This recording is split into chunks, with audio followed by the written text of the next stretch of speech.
12월의 마지막 날입니다.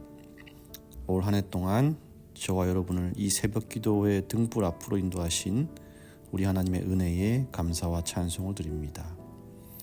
모든 성도 여러분의 가정에 감사와 기쁨이 넘치는 하루 되시기를 바라고요. 또 희망차게 2026년 새해를 맞이하게 되시기를 바랍니다. 흔히들 인생을 아침, 정오, 저녁으로 나누곤 합니다. 아침은 시작의 시간입니다. 새로운 각오와 결심이 가득한 시간이고요. 정오는 가장 뜨거운 시간입니다. 노력한 만큼의 성과가 보이기 시작하고요.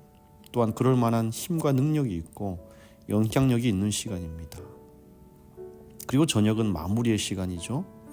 인생을 돌아보고 정리하고 이제 잠들 준비를 하는 시간입니다. 그래서 인생에는 반드시 오후의 시간이 있습니다. 보통 우리가 오후 3시가 넘어가면 몸이 어떻습니까? 아침의 설렘은 지나갔고 정오의 뜨거움도 조금은 식어버렸고 아직 하루가 다 끝난 것은 아닌데 그렇다고 새로 시작하는 것도 아닌 시간. 애매하고 이러지도 저러지도 못한 채 저녁을 기다리는 이런 시간이 바로 오후의 시간입니다. 오늘 본문인 사도행전 25장은요. 바울의 인생으로 치면 오후의 시간을 보여줍니다. 그는 지금 선교 여행이나 어떤 활동을 활발히 하고 있지는 않습니다. 교회를 개척하지도 않고요. 여러 나라를 다니면서 선교하고 종횡무진하지 않고 있습니다. 그는 지금 갇혀 있어요. 죄수의 모습으로 총독 앞에 서 있고 그리고 자기를 반대하는 사람들에게 둘러싸여 있고 자신의 운명이 어디로 흘러갈지 전혀 모르는 이도 저도 아닌 상태에 놓여 있습니다. 어찌 보면 인생에서 제일 의미 없고 지루해 보이는 시간, 오후의 시간을 보내고 있는 것입니다. 상황으로만 본다면 이제 하나님이 바울을 더 이상 쓰지 않으시는 걸까? 바울의 전성기는 끝난 것 아닌가? 이렇게 보일 수도 있습니다. 그러나 성경은 그렇게 말하지 않죠.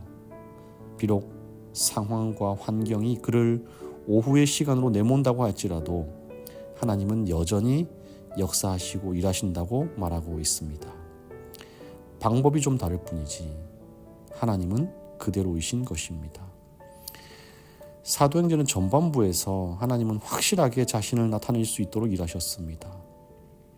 성령의 불길 같은 임재를 보여주시고 여러 환상을 보고 안진뱅이가 일어나고 죽은 자가 살아나고 천사가 옥문을 때려 부숴서 열고 이런 뜨거움과 어떤 열정이 가득한 아침과 정오를 보냅니다.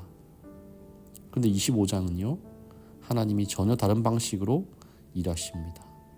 전처럼 막 뜨겁고 놀라운 어떤 급진적인 방법으로가 아니라 이제는 사람이 만들어 놓은 행정적, 제도적 절차를 통해서 혹은 정치를 통해서 혹은 로마의 법 체계를 통해서 정체되고 정지된 인간의 모습 속에서 하나님이 일하시는 것입니다. 베스도 총독이 새로 도임합니다. 유대 지도자들이 바울을 세상 법정에 고발하고 여러 정치적인 술수를 씁니다. 바울은 세상의 제도를 이용해 가이사에게 상소하고요. 베스도는 아그리빠 왕에게 모든 것을 보고합니다. 그동안 하나님은 한마디도 직접 말씀하지 않으십니다. 그러나 그렇다고 해서 그분은 침묵하시는 분이 아니죠. 그분은 여전히 이 오후의 시간에도 일하십니다. 사도행전 25장에는요. 세 종류의 사람이 등장합니다. 먼저 유대 지도자들입니다. 그들은 바울을 제거하려고 합니다. 왜냐하면 이 불편한 대기 상태를 견딜 수 없기 때문입니다.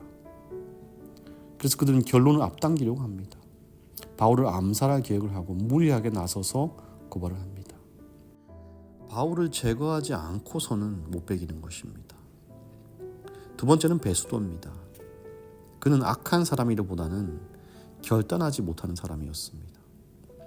정의가 무엇인지 어렴풋이는 알지만 사람들의 눈치를 보면서 판단을 유보합니다. 회피하고 책임을 미룹니다. 이 둘의 공통점은 둘 다 오후의 시간을 견디지 못한다는 것입니다.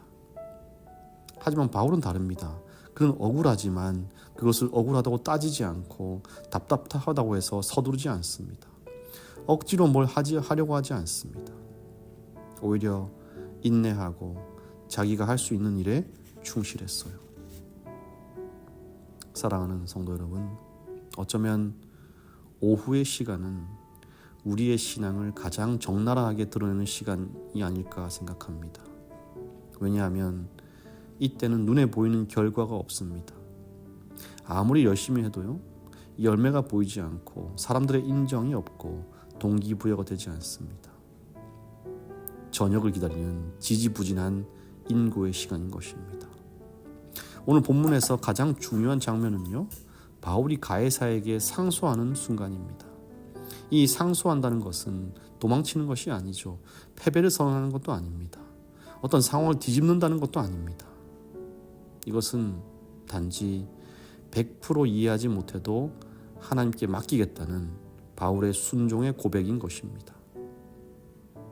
나는 내가 할 수 있는 일을 할 뿐이고 모든 결과와 열매는 하나님께 맡기겠다는 것입니다.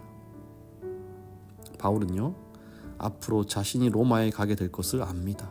그러나 로마에서 무슨 일이 벌어질지는 모릅니다.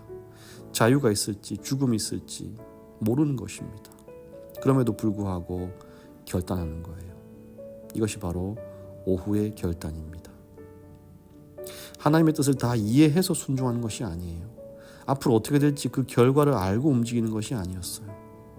오직 하나님을 신뢰하기 때문에 보이지 않아도 믿고 한 걸음 내딛는 것, 바로 그것이었습니다. 사랑하는 성도 여러분, 오늘날의 교회는 오후의 시간에 서 있습니다. 정말 슬프게도 아침의 교회가 아닙니다. 정오의 교회도 아닙니다. 과거처럼 교인의 숫자가 늘어나지 않아요.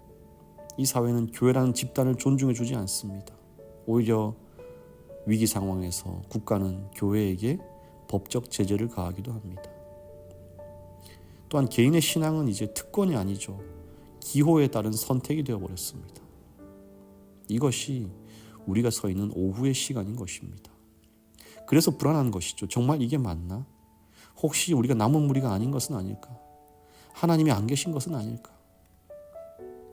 이런 물음표들이 산재해 있는 오후의 시간에서 오늘 바울은 우리에게 느낌표를 던지는 것입니다.